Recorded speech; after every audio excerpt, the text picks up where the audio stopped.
I had lived alone long enough that silence didn't bother me anymore. It felt normal, comforting even. Nights were routine. Lock the door, lower the lights, sit on the couch, scroll until I got tired. That night was no different. I got home a little before 10, kicked off my shoes, and checked the front door lock twice.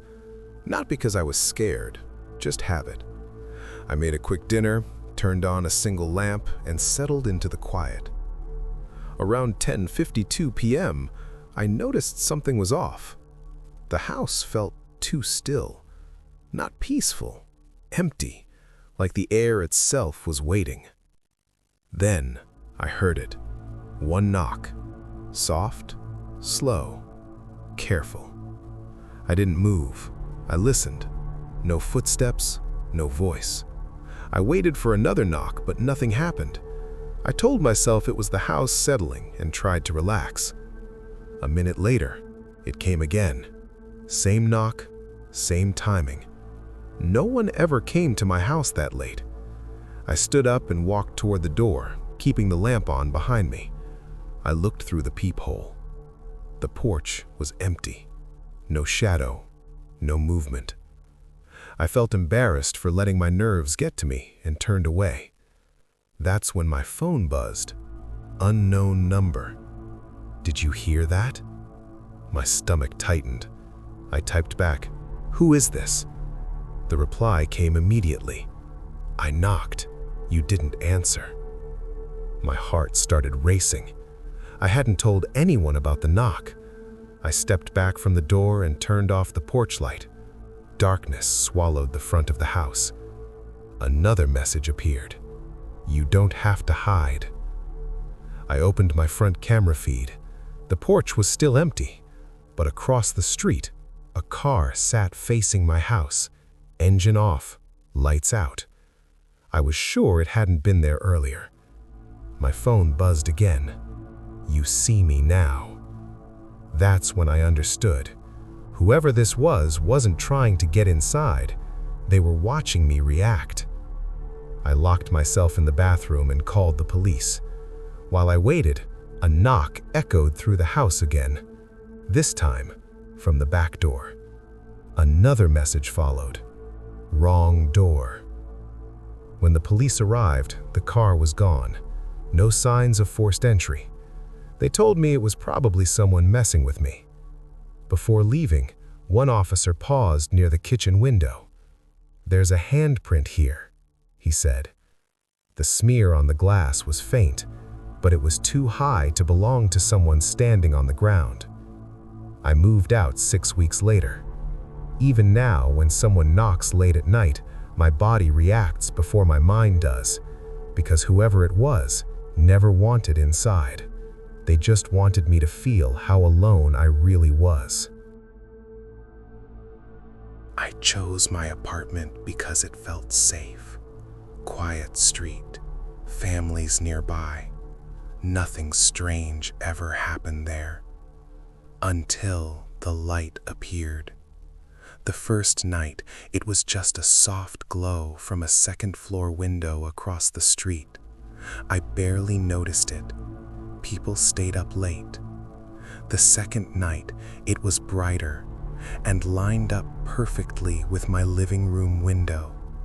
By the third night, it felt deliberate. Every evening, the light turned on shortly after I got home. When I closed my blinds, it stayed on. When I went to bed, it waited. One night, I turned off every light in my apartment and stood in the dark. Across the street, the light dimmed. Then it shut off. My chest tightened. I took one step forward. The light snapped back on, brighter than before. I invited a friend over the next night. The house across the street stayed dark the entire time she was there. I felt relief for the first time in days. 5 minutes after she left, the light came back on. In daylight, I crossed the street. The house was abandoned, dusty windows, overgrown yard, no curtains. A neighbor told me no one had lived there for over a year.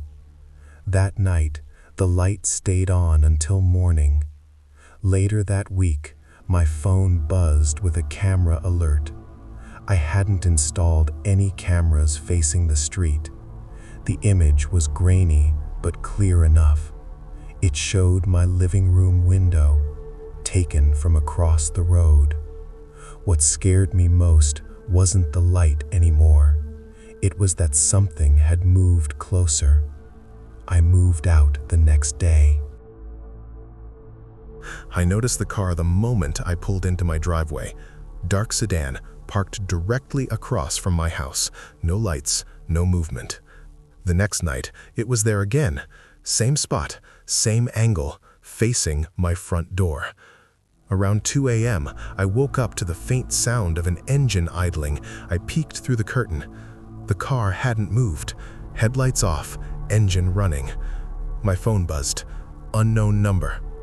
Your lights just went out. Another message followed seconds later. I liked it better when I could see you. Then my door camera alert chimed. When I opened the feed, the angle was wrong, lower, tilted. Your camera's crooked. I called the police. While I waited, I heard footsteps circling my house, gravel crunching, slow, unhurried. Then, a knock. Not on the door, on my bedroom window. Sirens finally cut through the night. The car sped away. The police found an oil stain across the street. It's been here longer than tonight, one officer said. I never went back to that house alone again. What scared me most wasn't that it stopped. It was how cleanly it ended. No more lights, no more cars, no more messages. Weeks later, I found a folded note inside my mailbox. No stamp, no envelope, just one sentence. You're quieter when you think no one's listening. That's when I realized something that made my stomach drop. They never wanted to break in. They never wanted to hurt me. They wanted to learn my routines, my reactions, how long it took before fear changed me.